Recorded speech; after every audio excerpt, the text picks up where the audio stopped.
Sir BPH అనేది మీరు దీన్ని ఎలా చెప్తారు, అంటే ఏంటి అసలు? బేసిక్గా ఇది ఒక ప్రోస్టేట్ ప్రాబ్లం అంటూ ఉంటారు. సో చాలామంది దీంట్లో ఫస్ట్ వాళ్ళ డిసీజ్ వచ్చిన వెంటనే వాళ్ళు బాధపడేది ఏంటంటే దీనికి పర్మనెంట్ క్యూర్ లేదు అని బాధపడుతుంటారు. లేకపోతే ఇది కొన్ని రోజులు అలానే వదిలేస్తే క్యాన్సర్గా మారుతుంది, లేకపోతే దీనివల్ల సెక్షువల్ డ్రైవ్ అనేది తగ్గిపోతుంది.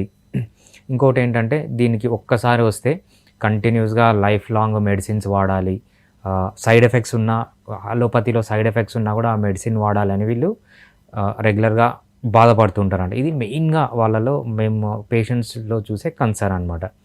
సో బేసిక్గా ఈ డిసీజ్ ఏంటి అంటే ప్రోస్టేటిక్ ఎన్లార్జ్మెంట్ అంటాము. మనకు ప్రోస్టేట్ అని ఒక గ్లాండ్ ఉంటుంది. అది ఎక్కడ ఉంటుంది అంటే మన యూరినరీ బ్లాడర్, అంటే మన యూరిన్ స్టోర్ అయి ఉంటుంది కదా, ఆ సంచిని బ్లాడర్ అంటారు. ఆ బ్లాడర్ కింద మనకు యూరిన్ ఏదైతే బయటికి పోతుందో అక్కడ ఒక గ్లాండ్ అనమాట. దీని మధ్యలో నుంచి మన యూరిన్ పోసే పైపు వెళ్తూ ఉంటుంది అనమాట. నార్మల్గా ఇది 50 years తర్వాత మగవాళ్ళలో పెరుగుతుంది. ఆడవాళ్ళలో ఉండదు ఈ గ్లాండ్, ఓన్లీ మగవాళ్ళలో ఉంటుంది. 50 years తర్వాత పెరుగుతుంది అనమాట. నార్మల్గా ప్రోస్టేట్ అనే గ్లాండ్ పుట్టినప్పటి నుంచే ఉంటుంది. అది 25 years వరకు మ్యాక్సిమం సైజ్ వచ్చేస్తుంది.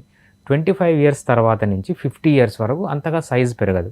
మళ్ళీ అది ఓవర్ 50 years దాటిన తర్వాత ఈ సైజ్ అనేది పెరుగుతుంది అనమాట.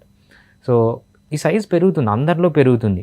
ప్రాబ్లం ఎప్పుడవుతుంది అంటే ఈ గ్లాండ్ అనేది బయటికి పెరిగింది అనుకోండి, ఎటువంటి ప్రాబ్లము ఉండదు. సో ఎప్పుడైతే అది లోపలికి పెరుగుతుందో దాని లోపల నుంచి వెళ్ళే ట్యూబ్ ఉంటుంది కదా, ఆ ట్యూబ్ని మనం యురెత్రా అంటాం. ఆ యూరిన్ బయటికి వెళ్తుంది అనమాట. ఎప్పుడైతే లోపలికి పెరుగుతుందో అప్పుడు అది మెకానికల్గా అబ్స్ట్రక్ట్ అయ్యి ఈ ప్రాబ్లమ్స్ అన్నీ వాళ్ళకి స్టార్ట్ అవుతాయి అనమాట. బేసిక్గా ఇది ఒక గ్లాండ్కి సంబంధించిన ప్రాబ్లం. 50 years దాటిన మగవారిలో ఎక్కువగా ఈ సిమ్టమ్స్ అనేవి మనము చూస్తూ ఉంటాం. ఓకే, ఈరోజు ఈ కార్యక్రమంలో మనతో పాటు ఉన్నారు డాక్టర్ భరద్వాజ్ గారు. వీరు ఫిడికస్ హోమియోకి CEO అలాగే చీఫ్ డాక్టర్గా ఉన్నారు. వీరు www.fidicus.com అనే వెబ్సైట్లో కూడా అందుబాటులో ఉంటారు.